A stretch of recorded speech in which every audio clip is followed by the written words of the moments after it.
তাহলে 3 টাকা ঝালমুড়ি নিবানি পেঁয়াজ মেলা খাচ্ছালেও দেবে করতে কি আমরা এই ধানের শীষের পক্ষেরই মানুষ, ধানের শীষে ভোট দেবো এই সিদ্ধান্ত আমরা আগে থেকে গ্রহণ করি। আর তাদের আর একটা ক্ষোভও কিন্তু পাশাপাশি আছে, 16 বছর ভোট দিতে পারেনি, আর এই ভোট দেওয়ার একটা সুযোগ পেয়েছি।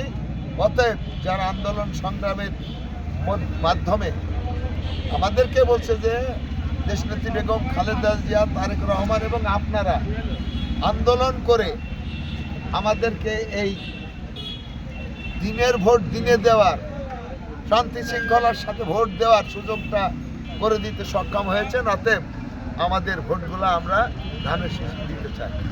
তরুণ ভোটারদেরকে উদ্দেশ্যে কি বলবেন? তরুণ ভোটারদের উদ্দেশ্যেই বলছি যে আমাদের প্রান্তীয় নেতা তারেক রহমানের একটি স্লোগান শুরু করতেই তারা মনে হচ্ছে মুখস্থ হয়ে আছে, সেই স্লোগানটা তারা নিজের থেকেই বলে দিচ্ছে। তাহলে আমাদের আর কি বলার আছে বলে, যে তারুণ্যের নতুন ভোট, ধানের প্রথম ভোট ধানের শীষে পক্ষে হোক, এই স্লোগান তারাই নিজেরা তারুণ্যের ছেলেপিলেরা দিচ্ছে। ঠিক আছে।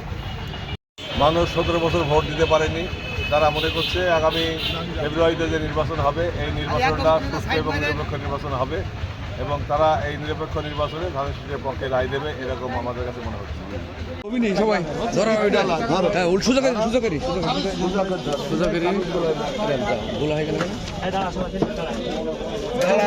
আস্তে ওটা ধরো, এই যে ধরো স্লোগান দিন এবং একটা সব শেষে ধরো, জোর করি না, না হলে না হবে সেটা না কথা। স্লোগান দিন ধরো, আজান হয়ে গেল মানে ওই এদের আমাদের ধরো সব ধরো না। তোমাদের তো ভোট হয়েছে এই নতুন সব, আপনার না আপনার বাদ দিয়ে ওদের রাত্রে ভোট হয়ে গেছে না না রাতে হোক, আমি ভোটের নাম তো লিখেছে প্রথম। জি জি। তা আমাদের তারেক রহমানের একটা স্লোগান আছে, তারুণ্যের নতুন ভোট ধানের শীষের পক্ষে হোক, তাই তো?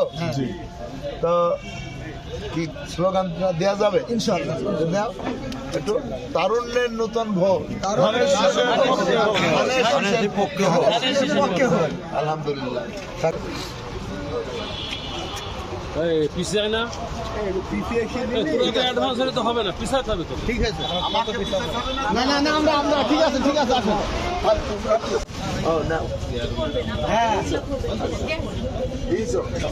আসসালামু আলাইকুম। সবাই আসছে, আসছে না ওই দিন আমাদের সঙ্গী